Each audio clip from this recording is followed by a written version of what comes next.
Hello friends, I am Sujoy Chatterjee and I welcome you to yet another lesson in the series of Japanese lessons from the YouTube channel Saral Japani. Today's lesson is intonation and pronunciation. Let's see how important are these in Japanese. Pronunciation and intonation. So what is a pronunciation? Pronunciation is to correctly speak out a word according to the constituent consonants and vowels and following all generic and specific rules. There are certain features of pronunciation. These are accent, stress, rhythm, connected speech, and intonation. Intonation is nothing but variations in tone as we speak. That is, it could be described as the music of speech. A change or variation in this music or pitch can affect the meaning of what we say. Intonation is the way we use the pitch of our voice to express meanings and attitudes. So there are two aspects of intonation, meanings and attitudes. So let's first look at intonation for meanings with few examples. What's your name? This is a question. If we ask this or if we say this like what's your name? Then it won't make it sound like an interrogation or a question, but more like a statement, and it will not convey any meaning. Similarly, where have you come from? If we ask like this, where have you come from? Again, if we don't increase the tone at the end, it won't sound like a question. Now let's look at these two words, stagnate, stagnate, and the other word is stagnation. So as we see in stagnate, we give more stress on the first A as highlighted in red, and in stagnation, we give more stress on the second A as highlighted. So when the word changes from verb to noun form, the intonation also changes.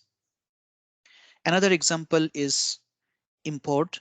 So when import word is used as a verb, then we give more stress on the I, that is import. And when it is used as noun, we call it import. So the more stress is on O. So these are all examples of intonation for meanings. Now let us see intonation for attitudes. How is the cake, sir? Mm. So in this, this is at first it rises high and it drops to low, showing how the person felt after eating it. So it's his attitude or feelings that he has conveyed with this intonation. Another example, uh, a mother brings a toy for her kid. Here is your toy. Did you get that for me? So there is surprise in the child's response. Did you get that for me? So this is not a question, although it's a question, but it's a question filled with surprise.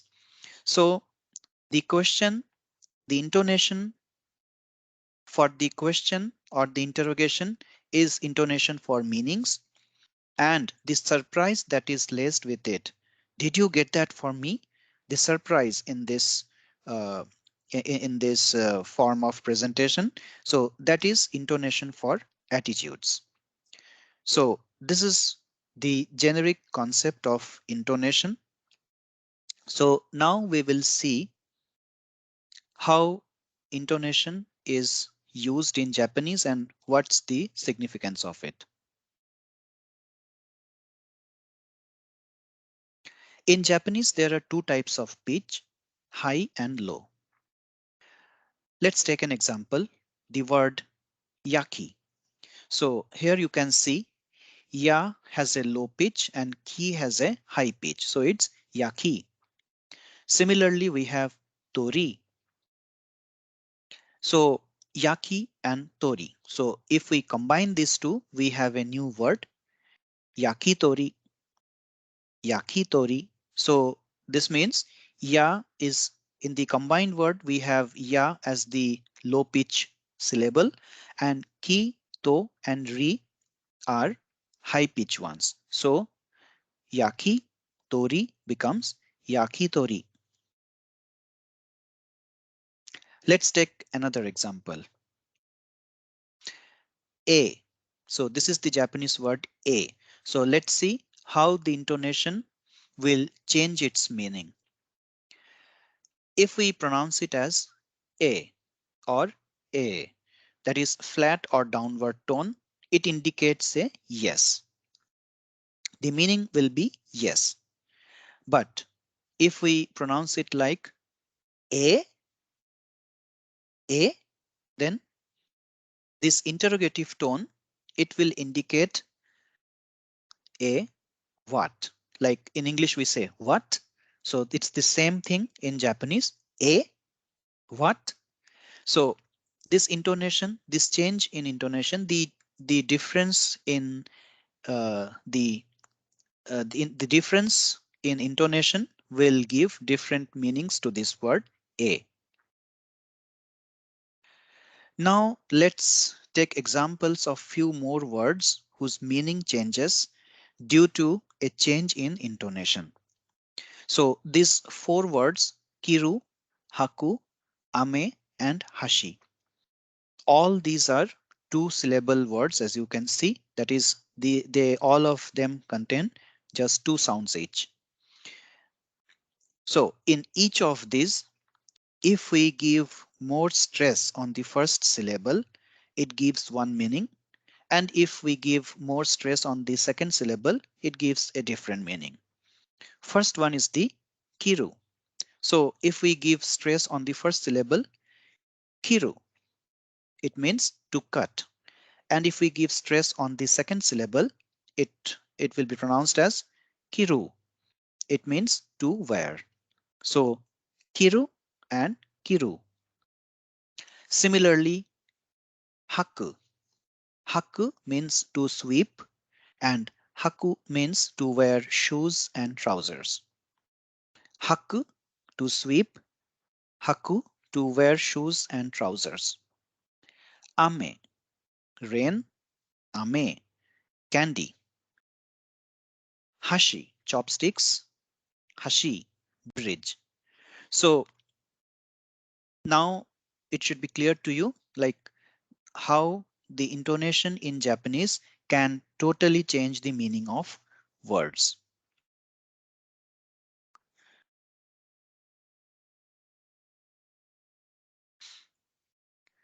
So the other aspect of intonation in Japanese is the duration that plays an important role in the meanings conveyed.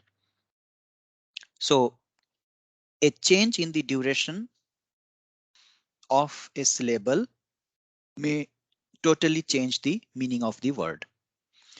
In Japanese kana writing, that is hiragana or katakana, one alphabet represents one sound. An extra sound may change the meaning of the word completely. So let's see an example. This is written in hiragana, obasan. Obasan. Obasan. Obasan means aunt. Now, if we introduce an additional a sound here after oba, then it gives the pronunciation of obasan.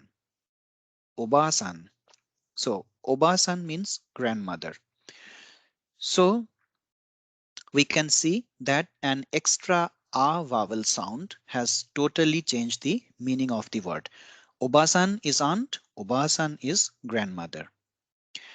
So friends, before we move on to the next slide, I would like to say that, friends, I have no intention to scare you with all these intonation. I can totally understand that it may not be so simple for the beginners of Japanese language learners. For the beginners of Japanese language learning, it's perfectly okay that a beginner won't have much understanding of it, and that's perfectly fine. It will come with practice, and as you start speaking Japanese, you will like gradually master it. So don't bother or panic about intonation and just keep learning. So, with that thought, we proceed to the next section of today's lesson, which is pronunciation. And we shall see uh, the idea is to fluently speak out Japanese sounds with open mouthedness to give a very clear and loud pronunciation. So, this is very important to correctly pronounce Japanese words later on. So, the the pronunciation in the pronunciation practice, we won't be in the first slide, we won't be having actual Japanese words, but these will be just combination of sounds so as to make you your like you speak out the different sounds in a combined form, the combination of sounds, so that you can later on pronounce the actual words correctly. So the first one is a e u o, a i e o, keki keko, kaki keko, koki kike, e i e o, o i e o, o i u i, a i a u, ho hi he ho, sashi suse, seshi suso, soshi seso, sashi suse, tachitsute, techitato, techitatsu, tochitsute, nani nune, neni nuno, nunu neno, a i u o, ho hi hi he, noni nine, yayo yuyo, sase suso, rari rero, suso sase, tachitsute, mami mume, tochitsuto, mame mimo, momi mime, yayu yayo, rori rire. Let's do it one more time. A e u o, a i i e o, keki keko, kaki keko, koki kike, e i e o, o i e o, o i u i, a i a u, ho hi hi ho, sashi suse, seshi suso, soshi seso, sashi suse, tachitsute, techitato, techitatsu, tochitsute, nani nune, neni nuno, nunu neno, ai uo, hohi hihe, noni nine, yayo yuyo, sase suso, rari rero, suso sase, tachitsute, mami mume, tochitsuto, mame mimo, momi mime, yayu yayo, rori rire. So if you practice like this in full open mouthedness, then you will be able to pronounce the actual Japanese words later on properly. So you should be very clear of the actual pronunciation of different sounds in Japanese. And when the sounds are combined in words like this, then you should be able to pronounce it without getting any kind of like spoonerism kind of problem. So now let's look at few words which are either the popular Japanese surnames or the names of some cities. Yamamoto, Ishimoto, Watanabe, Nakamura, Yokohama, Fukushima, Takahashi, Kamakura, Furukawa, Hagiwara, Fukumoto, Hamasaki, Arakawa, Fujimura, Hirayama, Hamamoto, Fukunaga, Nagasaki, Hiroshima, Hasegawa, Kawasaki, Ichigawa, Igarashi, Imamura, Kaneshiro, Kawabata, Kawaguchi, Kinoshita, Miyahara, Muranaka, Matsushima, Matsuzaki, Nakanishi, Okimoto, Sakaguchi.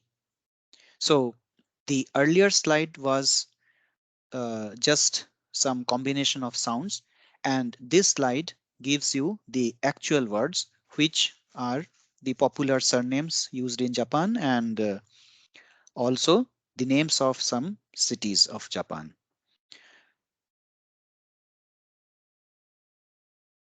So with this, uh, we have to like keep in mind some pronunciation where people often make mistakes. So she should not be pronounced as C. In some parts of the world, people find it difficult to pronounce she, and they pronounce it as C. So that is not allowed. And similarly, za, zu, ze, zo. This should be pronounced like this and not ja, ju, je, jo. Similarly, G should not be pronounced as Z. So these are some sounds where one needs to be careful. So friends, with this we come to an end of today's lesson, which was related to intonation and pronunciation. So as I mentioned earlier, no need to get afraid of this intonation thing, because it's not something that you will be able to keep in mind like right from the beginning. So it will come and you can master it slowly as you speak in Japanese with Japanese people. And if you are not in Japan, then it is more difficult to get this intonation correct. So it's okay, it's fine, it's perfectly fine. So keep learning, and we shall be right back with the next lesson soon. Till then, happy learning, take care, sayonara.